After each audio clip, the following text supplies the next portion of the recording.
Perkenalkan, nama saya Imron, saya mahasiswa Unika Santo Paulus Ruteng, program studi pendidikan sekolah dasar. Pertemuan kali ini kita akan membahas tentang pertumbuhan hijau. Baik adik-adik, yang pertama kita menjelaskan atau membahas mengenai proses tumbuhan hijau mengelola makanan. Ya, jadi yang pertama itu sudah jelaskan proses tumbuhan hijau mengelola makanan. Yang pertama, fotosintesis. Fotosintesis adalah proses pengelolaan makanan pada tumbuhan. Ya, bahan-bahan yang dibutuhkan untuk membuat makanan yaitu air atau biasa disebut H2O dan karbon dioksida yang disebut dengan CO2. Jadi bahan-bahan didapatkan dari dalam tanah. Untuk proses pengembaliannya diserap tumbuhan lewat akar, khususnya melalui rambut akar. Sedangkan untuk gas karbon dioksida didapatkan lewat mulut, daun atau stomata. Dan lubang kecil pada batang disebut dengan lintes sel. Sesudah seluruh bahan dikirim ke daun, maka proses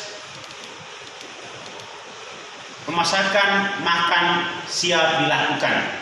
Pembuatan makanan tersebut terjadi di daun yang banyak mengandung klorofil, yang mana klorofil akan meningkat atau mengikat sinar matahari, kemudian energi dari sinar matahari tersebut dimanfaatkan atau digunakan untuk mengubah air dan karbon dioksida.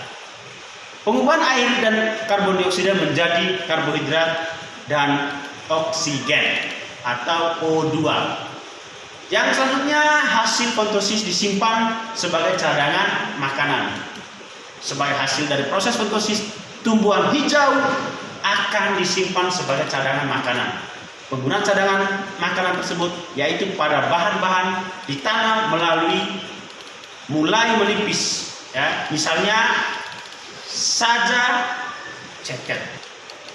saja pada saat musim kemarau.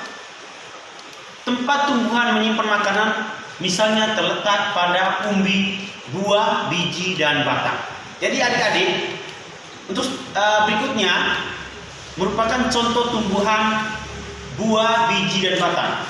Berikut ini merupakan contoh tumbuhan yang memiliki cadangan makanan di tubuhnya.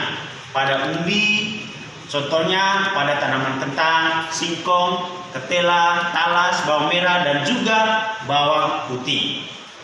Pada buah, contohnya pada tanaman mangga, apel, jeruk, pepaya, dan pisang. Pada biji, contohnya pada tanaman kacang kedelai, jagung, dan kacang hijau.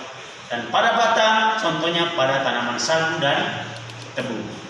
Baik adik-adik, yang selanjutnya kita menjelaskan tentang manfaat tumbuhan untuk manusia dan hewan.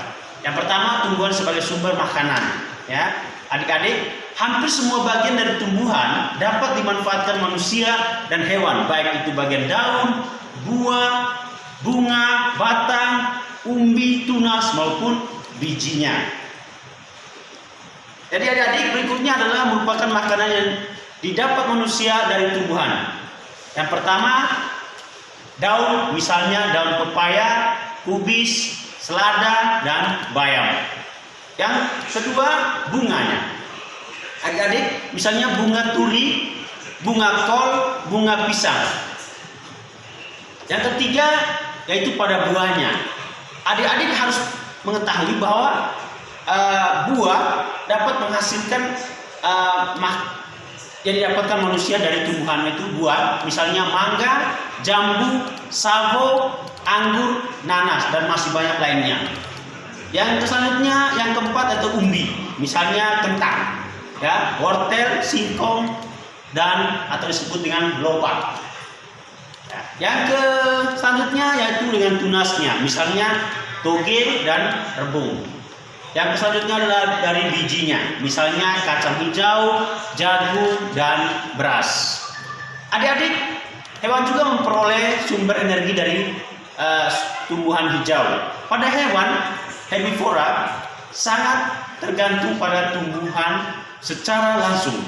Jika tidak ada tumbuhan, maka hewan tersebut akan mati sehingga mengakibatkan hewan karnivora juga akan mati. Baik adik-adik, yang selanjutnya tumbuhan sebagai obat tradisional. Jadi obat tradisional, ya, jadi tumbuhan itu dapat digunakan sebagai obat tradisional. Jadi adik-adik, di negara kita ini, ya di Indonesia, banyak tanaman yang bisa dimanfaatkan sebagai tanaman obat. Sebagai contoh tanaman obat yaitu pilkina, ya, sebagai obat penyakit malaria. Ada pula umbi-umbian yang dimanfaatkan sebagai jamu, contohnya yaitu kunyit, kencur, jahe, temulawak, dan masih banyak lainnya. Yang selanjutnya tumbuhan sebagai bumbu masakan. Jadi keanekaragaman makhluk hidup berupa tumbuhan di negara kita menghasilkan banyak sekali rempah-rempah, biji, buah maupun umbi tanaman bermanfaat sebagai penyedap rasa atau bumbu masakan. Jadi tanaman tebu misalnya menghasilkan gula, yaitu pemanis alami hasil rempah-rempah, contohnya bawang merah, bawang putih, lada, cengkeh, pala, dan sebagainya. Baik adik-adik, itulah beberapa manfaat dan fungsi dari tumbuh-tumbuhan pada manusia ataupun makhluk hidup, contohnya pada manusia dan hewan. Jadi terima kasih waktu dan kesempatan kita untuk pertemuan kali ini. Terima kasih kepada adik-adik. Semoga pertemuan kali ini dapat bermanfaat untuk adik-adik semua. Terima kasih. Salam sehat.